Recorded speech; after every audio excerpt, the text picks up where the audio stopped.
BBC বাংলার সান্ধ্য অধিবেশন প্রবাহতে আপনাদের স্বাগত। আজ আপনাদের সাথে লন্ডন স্টুডিও থেকে আছি মানসী বড়ুয়া। বাংলাদেশের সর্বশেষ গুরুত্বপূর্ণ আপডেট সংবাদে আপনাকে স্বাগত। শুরুতেই সংবাদ শিরোনাম, পরে বিস্তারিত। প্রথমেই জানাবো আমাদের হাতে থাকা সর্বশেষ গুরুত্বপূর্ণ সবথেকে তাজা আপডেট সংবাদ। ময়মনসিংহে জামাতের আমির বললেন, আমরা টাকা পাচারকারীদের ঘুম হারাম করে দেব। বাংলাদেশ জামাত ইসলামের আমির ডক্টর শফিকুর রহমান বলেছেন, বিগত সময় প্রায় ২৮ লক্ষ কোটি টাকা দেশ থেকে পাচার করা হয়েছে। এই অর্থ ফিরে আনা হবে। এক্ষেত্রে কোনো আত্মীয়তা বা প্রভাব বিবেচনায় নেওয়া হবে না। শুধু অর্থ নয়, অর্থ পাচারের সঙ্গে জড়িত তাদেরকেও দেশে ফিরে এনে বিচারের আওতায় আনা হবে। এরপর জানাবো চট্টগ্রাম বন্দরে অনির্দিষ্টকালের জন্য কর্মবিরতির ঘোষণা। চট্টগ্রাম বন্দরের নিউমরিং কন্টেইনার টার্মিনাল বা এনসিটি বিদেশি প্রতিষ্ঠানের কাছে ইজারা দেওয়ার সিদ্ধান্ত বাতিল এবং কর্মচারীদের গণহারে বদলির আদেশ প্রত্যাহারের দাবিতে অনির্দিষ্টকালের জন্য কর্মবিরতি ঘোষণা করা হয়েছে।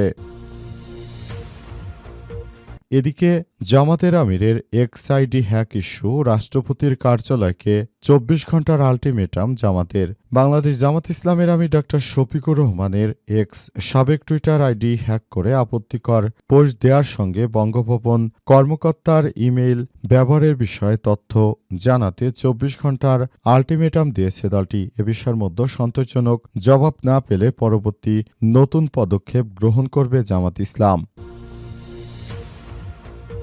জানাবো জুলাই সনদ রক্তের অক্ষরে শপথের স্বাক্ষর, বললেন আলী রিয়াজ। প্রধান উপদেষ্টার বিশেষ সহকারী অধ্যাপক আলী রিয়াজ বলেছেন যে তরুণ পথে নেমে এসেছে, যে যুবক কাজ ফেলে রাজপথে নেমে এসেছে, যে বাবা ছেলেকে মিছিলে পাঠিয়ে প্রার্থনায় বসেছে, যে শ্রমিক প্রতিবাদের ঝড় তুলেছে, তাদের কাছে আমরা ঋণী। তাদের রক্তের উপরই দাঁড়িয়ে আছে জুলাই সনদ, আর আমাদের সেই ঋণ থেকেই তৈরি হয়েছে জুলাই সনদ।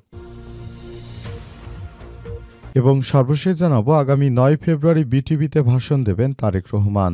আসন্ন জাতীয় সংসদ নির্বাচন ও গণভোটকে সামনে রেখে বিএনপি চেয়ারম্যান তারেক রহমান আগামী ৯ ফেব্রুয়ারি জাতীয় সম্প্রচার মাধ্যম বা বাংলাদেশ টেলিভিশন বিটিভিতে ভাষণ দেবেন। ইতিমধ্যে প্রয়োজনীয় ব্যবস্থা গ্রহণ করতে বিটিভির পক্ষ থেকে কাজ করা হচ্ছে। প্রিয় দর্শক, এতক্ষণ শুনছিলেন সংবাদ শিরোনাম, এবারে বিস্তারিত।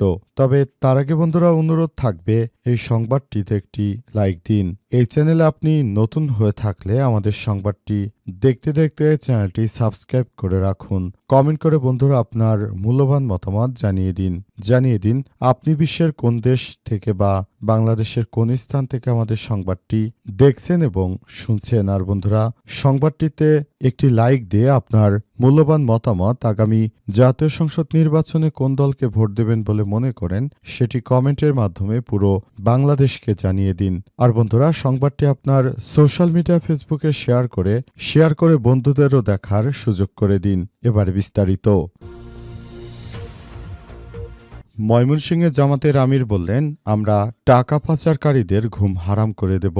বাংলাদেশ জামাত ইসলামের আমির ডক্টর শফিকুর রহমান বলেছেন, বিগত সময় প্রায় ২৮ লাখ কোটি টাকা দেশ থেকে পাচার হয়েছে।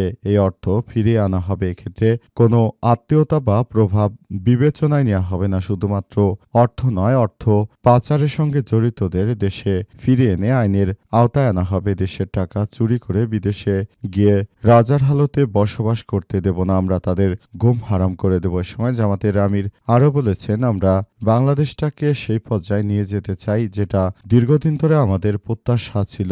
সেই পর্যায়ে নিয়ে যেতে হলে অবশ্যই বাংলাদেশ জামাত ইসলামকে আরও অনেক বেশি সহনশীল হতে হবে বলে জানিয়েছেন তিনি আরও মনে করেন যে নতুন বাংলাদেশ গড়ে তোলার জন্য আমরা বাংলাদেশের প্রতিটি মানুষ যে প্রত্যাশার কথা বলি, সেই প্রত্যাশাকে কাজে লাগিয়ে আগামীতে একটি সুন্দর বাংলাদেশ গড়ে তুলতে হবে।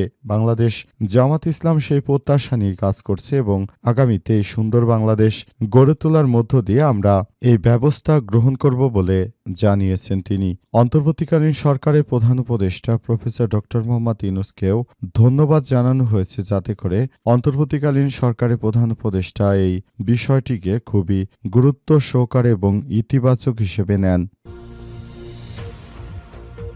চট্টগ্রাম বন্দরে অনির্দিষ্টকালের জন্য কর্মবিরতি ঘোষণা। চট্টগ্রাম বন্দরে নিউমোরিং কন্টেইনার টার্মিনাল বা এনসিটি বিদেশি প্রতিষ্ঠানের কাছে ইজারা দেওয়ার সিদ্ধান্ত বাতিল এবং কর্মচারীদের গণহারে বদলির আদেশ প্রত্যাহারের দাবিতে অনির্দিষ্টকালের জন্য কর্মবিরতির ঘোষণা দেওয়া হয়েছে। আজ বিকেলে কর্মসূচি ঘোষণা করেন বন্দর রক্ষা সংগ্রাম পরিষদের সমানক মোহাম্মদ ইব্রাহিম খোকন। তিনি বলেন, বন্দরের স্বার্থবিরোধী কোনো সিদ্ধান্ত আমরা মেনে নেব না। আমাদের দাবি আদায় না হওয়া পর্যন্ত এই কর্মবিরতি চলবে বলে জানা গেছে। বন্দর রক্ষা সংগ্রাম পরিষদের আরেক সমন্বয়ক মোহাম্মদ হুমায়ুন কবির জানিয়েছেন, সরকার যতক্ষণ না এনসিটি ইজারা প্রক্রিয়া থেকে সরে আসে ততক্ষণ আন্দোলন চলতে থাকবে। তিনি আরও জানান, বন্দরের সর্বস্তরের কর্মচারী স্বতঃস্ফূর্তভাবে আমাদের আহ্বানে সাড়া দিয়েছে। আমরা আমাদের দাবিতে অনড় থাকব। এদিকে টানা ৩ দিন ধরে বিএনপির এই কর্মসূচি চলার মধ্য দিয়ে মূলত বন্দর একরকম ধ্বংসের দ্বার প্রান্তে চলে এসেছে। সাগরে ভাসছে প্রায় ৯৮টি মালামাল নিয়ে জাহাজ, যেগুলো এখন পণ্য খালাসের জন্য জেটিতে অপেক্ষা করছে। কিন্তু বিএনপির এই সন্ত্রাসীদের কারণে এখন মালামালগুলো আসলে সেখান থেকে নামানো যাচ্ছে না। এ ব্যবস্থায় সরকার গ্রহণ করে চলেছে এবং আশা করছি যে বিষয়গুলো নিয়ে সরকার খুব দ্রুততম সময়ের মধ্যে সেনাবাহিনীকে সেভাবেই নির্দেশনা দেবেন এবং আশা করছি খুব দ্রুততম সময়ের মধ্যে বন্দরের এই বিষয়গুলোকে একদম গুরুত্ব সহকারে দেখা হচ্ছে। আগামী জাতীয় সংসদ নির্বাচনের আগে এই বিষয়গুলোকে সরকার যথাযথ প্রক্রিয়ায় ঠিক করবেন। তা না হলে বিএনপির এই চাঁদাবাজদের হাতে যদি আবার বন্দরের অ্যাক্সেস চলে যায়, সেটি আমাদের প্রতিটি পণ্যের দাম আবার অনেক অংশে বেড়ে যেতে পারে। সুতরাং এখনই সময় বাংলাদেশটাকে সুন্দরভাবে গড়ে তুলতে হবে এবং সে প্রত্যাশা অনুযায়ী সরকারকে কাজ করতে হবে। রাষ্ট্রপতির কার্যালয়কে জামাতের ২৪ ঘণ্টার আল্টিমেটাম। জামাত ইসলামের আমির ডক্টর শফিকুর রহমানের এক্স সাবেক টুইটার আইডি হ্যাক করে আপত্তিকর পোস্ট দেওয়ার সঙ্গে বঙ্গভবন কর্মকর্তার ইমেইল ব্যবহারের বিষয়ে তথ্য জানাতে ২৪ ঘণ্টার আল্টিমেটাম দিয়েছে দলটি। এ সময়ের মধ্যে সন্তোষজনক জবাব না পেলে পরবর্তী নতুন পদক্ষেপ নেয়ার কথা জানিয়েছে জামাত। মঙ্গলবার বিকেলে জামাতের একটি প্রতিনিধি দল বঙ্গভবনে গিয়ে সংশ্লিষ্টদের সঙ্গে আলোচনার পর প্রেস ব্রিফিংয়ে এমন আল্টিমেটামের কথা জানিয়েছে। প্রেস ব্রিফিংয়ে জামাতের জাতীয় নির্বাচন পরিচালনা কমিটি এবং ডিজিটাল ক্যাম্পেইন টিমের সদস্য ইঞ্জিনিয়ার সিরাজুল ইসলাম বলেছেন, ৩১শে জানুয়ারি জামাত আমির ডক্টর শফিকুর রহমানের এক্স আইডি হ্যাক করে বিকাল ৪টা ৩৭ নারী বিদ্বেষী অনাকাঙ্ক্ষিত একটি পোস্ট করা হয়েছে। বিষয়টি টের পাওয়ার সঙ্গে সঙ্গে আমাদের আইটি টিম চেষ্টা করে ৫টা ৯ তার পাসওয়ার্ড পরিবর্তন করে সম্পূর্ণ নিয়ন্ত্রণ ফিরে পায়। বিষয়ে ৫টা ২২ ঘোষণা দেওয়া হয়। তিনি বলেন, আইডি হ্যাকের বিষয়ে ওই রাতেই থানায় জিডি এবং পরদিন সকালে সংবাদ সম্মেলনে বিস্তারিত জানানো হয়েছে। ওই আইডি হ্যাকে বঙ্গভবন কর্মকর্তার সরকারি মেইলের আইডি ব্যবহারের বিষয়ে আমরা সরকারি ও নির্বাচন কমিশন সহ বিভিন্ন মহলে অভিযোগ করি, কিন্তু বেশ কয়েকদিন পরে এ বিষয়ে কোনো সাড়া না পেয়ে আমরা আনুষ্ঠানিকভাবে জানতে বঙ্গভবনে যাই।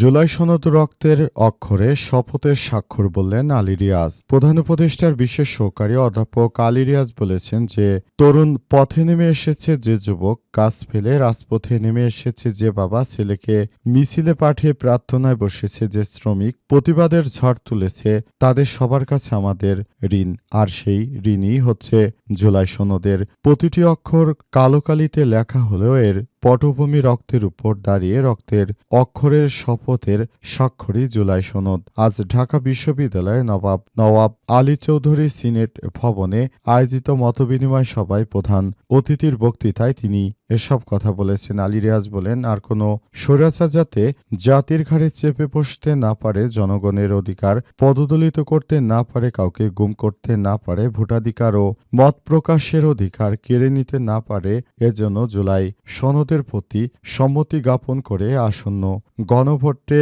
হ্যাকে জয়যুক্ত করতে হবে। গণভোটের প্রচার ও ভোটারদের উদ্বুদ্ধ করতে আমাদের যে কার্যক্রম সেটি অব্যাহত থাকবে বলে জানিয়েছেন অধ্যাপক আলী রিয়াজ। তিনি আরও বলেছেন, আমরা চাই যে সিস্টেমের মধ্য দিয়ে আমাদের জুলাই সনদটিকে স্থায়ীভাবে নেওয়া হয়েছে এবং সে সনদ অনুযায়ী আগামীর বাংলাদেশের ভবিষ্যৎ নির্মাণ করতে আমাদের এই প্রচেষ্টা অব্যাহত থাকবে বলে বলা হচ্ছে। আমরা মনে করি আগামীর জাতীয় সংসদ নির্বাচন অত্যন্ত সুষ্ঠু সুন্দর করতে আমরা বদ্ধপরিকর এবং সে অনুযায়ী আমাদের প্রতিটি সাপোর্ট টিম কাজ করছে। এবারের জুলাই সনদটা অত্যন্ত সুন্দরভাবে করার জন্য আমরা সবাই মিলে যে পদক্ষেপ গ্রহণ করেছি সেই পদক্ষেপটা অত্যন্ত সুন্দর ও সুষ্ঠুভাবে এগিয়ে নিতে হবে বলে বলা হচ্ছে।